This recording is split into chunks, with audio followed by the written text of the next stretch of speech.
आज की बात थोड़ी है। इतिहास और परंपराएं कह रही हैं कि बड़े बड़े जितने भी जो भी कार्य हुए हैं किसी मुनि आचार्य के निर्देशन में ही हुए हैं। श्रवणबेल गोला बाहुबली की मूर्ति बनी तो प्रारंभ से ही आचार्य नेमिचंद महाराज का मार्गदर्शन रहा।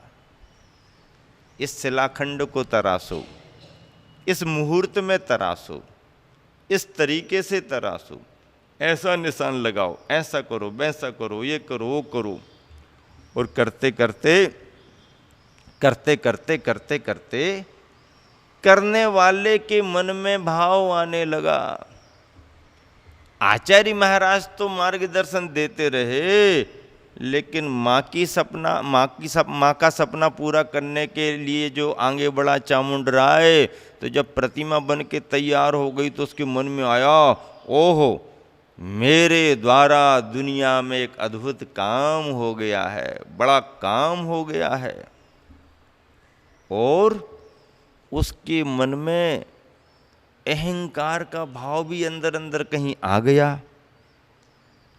परिणाम क्या निकल गया? परिणाम ये निकल गया, प्रतिमा तो बन गई लेकिन प्रतिमा का अतिशय देखने को नहीं मिल रहा। सब लोग अभिषेक देखने के लिए लालायत हैं, उत्सुक हैं, और चामुंडराय के कलश पर कलश जा रहे हैं, लेकिन मूर्ति का अभिषेक पूरा नहीं हो पा रहा। भावों का खेल था। और जब अंदर का भाव अहंकार में आ गया तो ऐसे ही अवरोध, ऐसी ही बाधाएं आती हैं। फिर जब विनम्रता की, श्रद्धा की लुटिया एक ऊपर पहुंचती है तो छोटी सी लुटिया ने कमाल कर दिया। छोटी सी लुटिया ने चामुंडराय के बड़े बड़े कलशों को फीका कर दिया। अहंकार पर विनय की विजय हुई, श्रद्धा की विजय हुई। धर्म तो श्रद्धा से शुरू होता है। अहंकार का भाव तो धर्म के मार्ग में बाधक बनता है।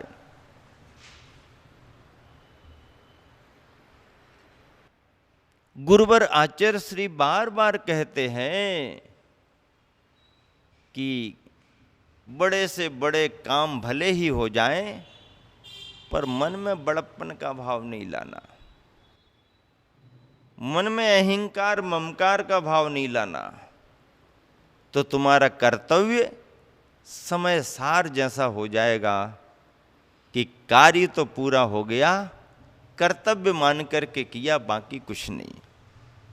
और बड़े बाबा की प्रतिमा को विराजमान करते समय भी कई लोग आश्चर्यचकित हो रहे थे, आशंकित भी हो रहे थे, चिंताएं भी हो रही थीं, प्रसन्न भी हो रहे थे। आगे क्या होगा इसकी उथल पुथल मची हुई थी, लेकिन गुरुवर आश्वस्त थे, जो होगा सही होगा, क्योंकि भाव सही हैं, समय की मांग है, समाज की धरोहर है, जिन शासन का काम है, काम हमारा तुम्हारा नहीं है, काम बड़े बाबा का है। आचार्य इसलिए बार बार कहते, बड़े बाबा का काम है तो बड़े बाबा ही कराएंगे, हम और तुम कौन होते करने वाले।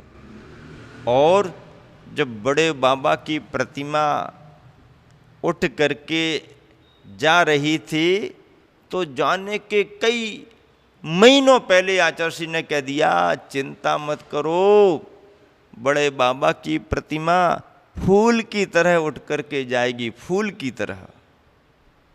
कितने विश्वास से भर करके गुरुवर ने कहा था, जो महीनों पहले कहा था, बरसों पहले कहा था, उसे लाखों लोगों ने देखा, आंखों से देखा, लाखों लोगों ने देखा, आंखों से देखा, पूरे देश ने सुना, पूरी दुनिया ने महसूस किया। गजब की बात है, गजब की बात है।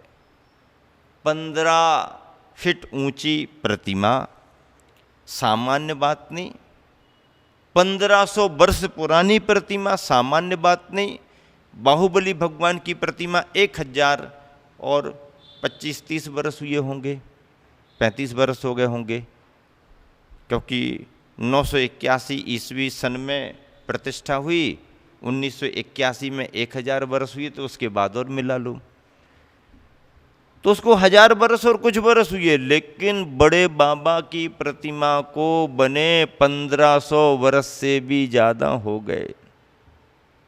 इतनी पुरानी प्रतिमा, इतनी प्राचीन प्रतिमा, यक्ष रक्षित प्रतिमा, दैवी शक्तियों से जुड़ी हुई प्रतिमा, अतिशय चमत्कारों से जुड़ी हुई प्रतिमा, और उस प्रतिमा को कोई उठाए संभव है क्या?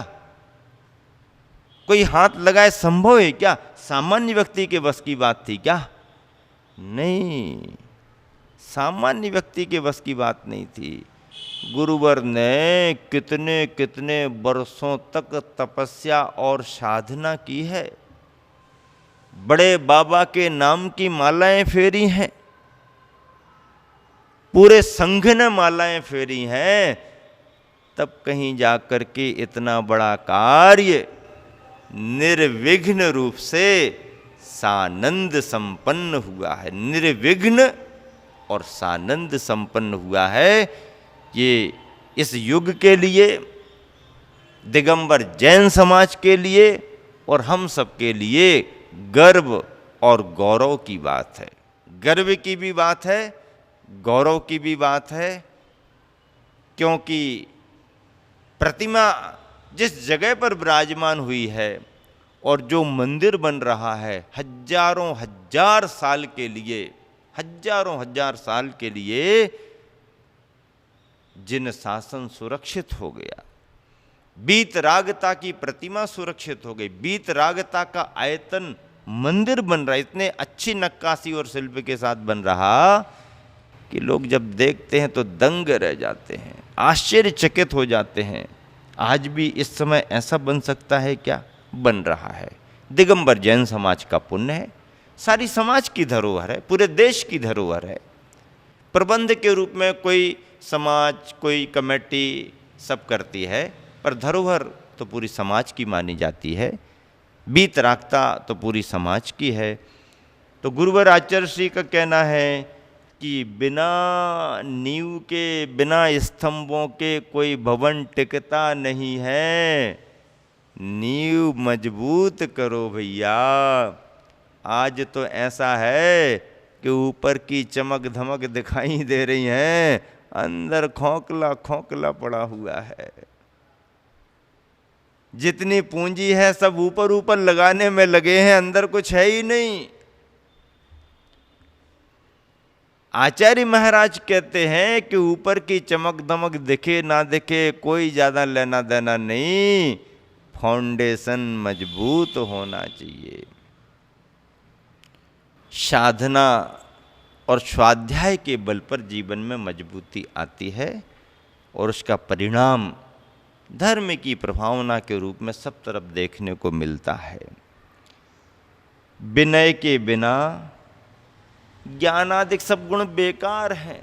खूब ज्ञान हो गया, खूब ज्ञान हो गया, सारे ग्रंथ कंठस्थ हो गए, पांडित्य का कोई पार नहीं है, विद्वता जिह्वा पर बस रही है, बोलना शुरू करें तो लोग दंग रह जाएं। अरे हमारे तुम्हारे को कितना होगा, हमारे तुम्हारे से बड़े बड़े और एक्सपर्ट हैं, बड़े बड़े हैं दुनिया को प्रभावित करने वाले लोग। क्या है, कितने भी गुण क्यों ना आ जाएं, वाणी की कला आ जाए, विभिन्न कलाएं आ जाएं, हर क्षेत्र में एक्सपर्ट आप हो जाएं, हर क्षेत्र में दक्षता आप प्राप्त कर लें, सब संभव है, सब ठीक है। लेकिन सभी गुण और कलाओं को प्राप्त करने के बावजूद भी यदि आपके जीवन में विनय नम्रता नहीं आई तो गुरुवर आचार्य श्री कह रहे हैं तुम्हारी सारे गुण, सारी विशेषताएं बेकार हैं, बेकार, बेकार कर व्यर्थ हैं। विनय गुण का महत्व बहुत है। मूलाचार में आचार्य भट्टकेर स्वामी ने लिखा, विनय मोक्ष द्वारम, विनय मोक्ष का द्वार है। विनय को तपों में अंतरंग तप में लिया गया है। विनय को 10 धर्मों में मार्दव धर्म के रूप में स्वीकार किया गया है और विनय संपन्नता को 16 कारण भावनाओं में भी स्थान दिया गया है। देखो विनय का महत्व कहाँ कहाँ है। 10 धर्मों की बात करें तो मार्दव धर्म आ रहा है। तपों की बात करें तो अंतरंग तप में प्रायश्चित विनय यहीं से शुरू हो गया। और 16 कारण भावनाएं जो तीर्थंकर प्रकृति के बंध में कारण बनती हैं, उन 16 कारण भावनाओं में विनय अपने आप में एक गुण माना गया है, एक भावना मानी गई है। विनय परिणामों की नम्रता। तत्वार्थ सूत्र में आचार्य उमा स्वामी महाराज ने लिखा कि नीचैर वृत्ति ही, अपन अपने मन में परिणामों में नम्रता की दृष्टि रखें, अपन अपने परिणामों में भावों में विनम्रता की दृष्टि रखें तो हमारे को उच्च गोत्र का बंध होता है। देखो विनय का भाव रखा, विनय के परिणाम रखे और उस विनय के परिणाम से उच्च गोत्र का बंध हो रहा। उच्च गोत्र का बंध, हम झुक रहे हैं और हमें हमारा कर्म ऊपर उठा रहा। हम झुकने का भाव कर रहे हैं, हमें हमारा कर्म ऊपर उठा रहा। हम जितने जितने झुकेंगे सहजता से, सरलता से, अपने मन से बड़ों के प्रति, भगवान के प्रति, जिनवानी के प्रति, गुरु के प्रति, अपने से गुणों में जो ज़्यादा हैं उनके प्रति यदि हम विनयवान होते हैं, नम्रता का व्यवहार करते हैं, मृदुता का भाव रखते हैं, तो हम जितना जितना अपना व्यवहार विनम्र करेंगे, बड़े लोगों को रिस्पेक्ट देंगे, सम्मान देंगे। सम्मान देने से कोई छोटा नहीं होता, बल्कि उसकी अच्छाइयों से उसकी प्रशंसा होती है, उसके व्यक्तित्व का विकास होता है। रिस्पेक्ट तो देना, आज रिस्पेक्ट देना लोगों ने बंद कर दिया। हम कोई छोटे थोड़ी हैं, हम भी तो बड़े हैं। अरे अड़ोसी पड़ोसी तो छोड़ो, आपस में भाइयों में भी कमी आ गई, मित्रों में भी कमी आ गई, और यहाँ कमी आ गई सो आ गई। अब तो माता पिता के प्रति बहुमान देने में लोगों को संकोच होता है। माता पिता, अरे क्या समझ रखा तुमने, देश का प्राइम मिनिस्टर इतने बड़े बहुमत के साथ इतनी जीत अर्जित करते हुए अपनी माँ के चरणों में जाकर के झुक रहा, फोटो तो देखो, क्या परिणाम आ रहे होंगे उसके मन में। इतना सब होने के बाद अपने से बड़े बुजुर्गों का आशीर्वाद लेने गया, संरक्षक मार्गदर्शक पिता तुल्य मान करके उनके पास आशीर्वाद लेने गया, और जिस जननी ने उसे जन्म दिया है, इस समय इतना सब कुछ पुण्य वैभव होते हुए भी पूरा देश, पूरी दुनिया जिसके नाम का और काम का लोहा मानने को आज तैयार हो रही है, वह गया तो अपने घर जाकर के, उसका घर तो है ही नहीं, वो तो कहता हमारा देश ही हमारा घर है, लेकिन जिस माँ ने जन्म दिया उस माँ का आशीर्वाद लेने को जा रहा है। ये भारतीय संस्कृति है। यही विशेषताएं व्यक्ति के व्यक्तित्व को प्रभाव डालती हैं। आज कौन पूछता है। और ऐसे राजनीति के माहौल में राजनीति के माहौल में माता पिता भाई बहन कुछ नहीं चलते हैं।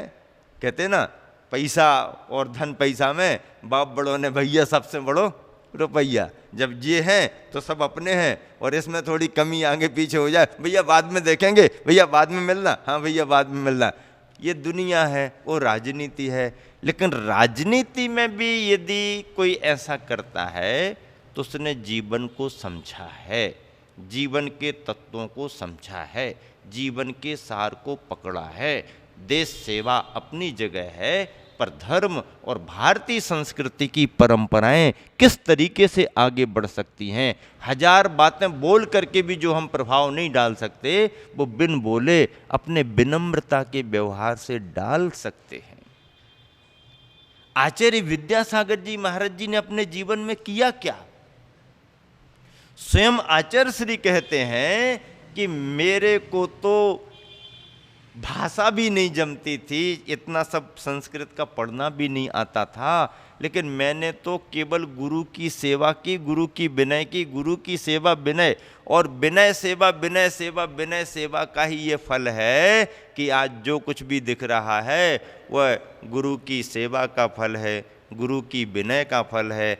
ऐसे गुरुवर की सेवा और ऐसे गुरुवर की विनय ने आज आचार्य श्री को, जो जितने विनयशील बने, जितना विनम्र व्यवहार उन्होंने किया, उसका परिणाम आज आचार्य श्री का व्यक्तित्व हमारे तुम्हारे बीच में अद्भुत बना हुआ है, अद्भुत बना हुआ है। आचार्य श्री स्वयं कहते हैं मैं समझ ही नहीं पा रहा हूं कि ये सब हो क्या रहा है। वो समझ नहीं पा रहे हैं, ये बात अलग है, वो समझ रहे हैं कि ये क्यों हो रहा है, और वो ये भी समझ रहे हैं यह सब गुरुवर के प्रति जो उन्होंने अपनी सेवा की थी और जो उन्होंने अपने गुरु के प्रति विनय की थी, उसका परिणाम आज गुरुवर को इतना विराट व्यक्तित्व मिल रहा है। विनय के बिना कुछ भी संभव नहीं। हम लोग तो प्रतिदिन प्रतिदिन प्रतिदिन सुबह शाम दिन में कितनी बार अपने गुरु का स्मरण करते हैं। परंपरा से हर निर्ग्रंथ मुद्रा मुनि गुरु माने जाते हैं। सुबह हो शाम हो अपने ख्याल में निर्ग्रंथ मुद्रा आनी चाहिए। निर्ग्रंथ मुद्रा का कितना महत्व है। निर्ग्रंथ मुद्रा ही मोक्ष मार्ग का सच्चा सार है। और फिर इन सभी मुद्राओं के साथ अपने गुरु का स्मरण करें तो आनंद की अनुभूति बहुत अच्छी तरह की होती है।